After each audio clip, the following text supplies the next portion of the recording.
Hey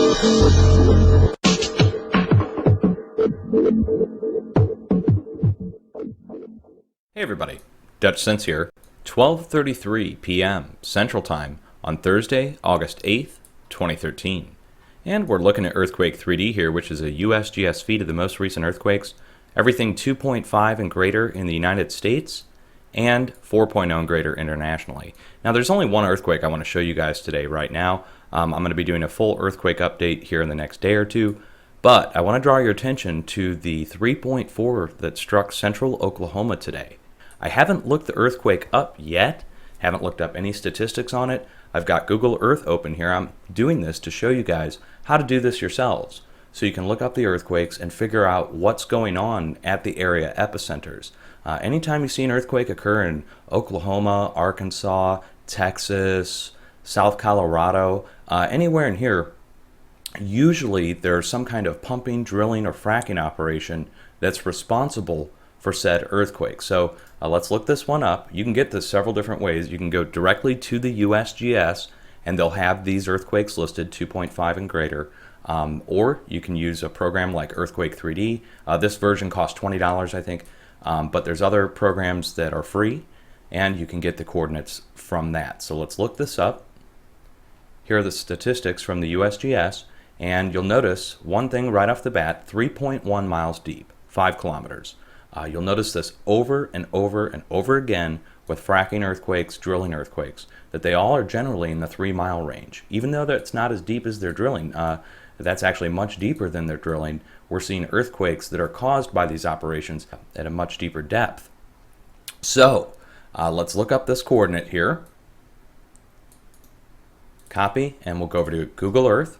We'll put the coordinate in and hit search.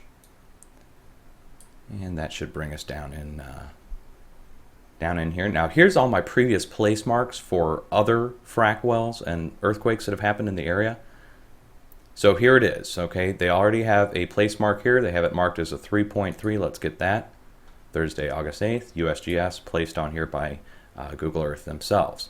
But just back it out just a little bit and you'll see. Okay? Right here. We've got our different holding tanks, we've got pumping tanks. They're clearly doing something here. This is most likely a compressor station of some point for the larger operations surrounding. Let's go look at a few others. Here's another one right here. Here's an actual injection well.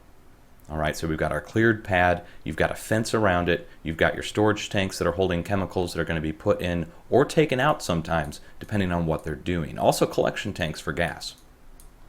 And then they have pipelines put in the ground to move the gas to larger processing stations. Now back it out and you'll see that I've already marked several here from other earthquakes that occurred. Here's a 2.9 that occurred July 7th. That brought me to the area to look these up before. Here's a 3.2, March 11th. All right, and then let me back this out and you'll see the size of the pumping operation going on here. Each one of these marked. Let's just bring it in here to show you. Okay.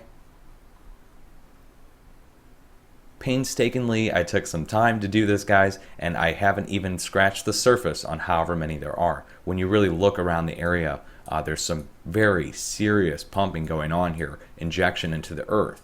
Just take a look. And look at all the different earthquakes that have been caused. May, December 2012, we saw 5.0 earthquakes happen in Oklahoma over the last 2 years caused by fracking.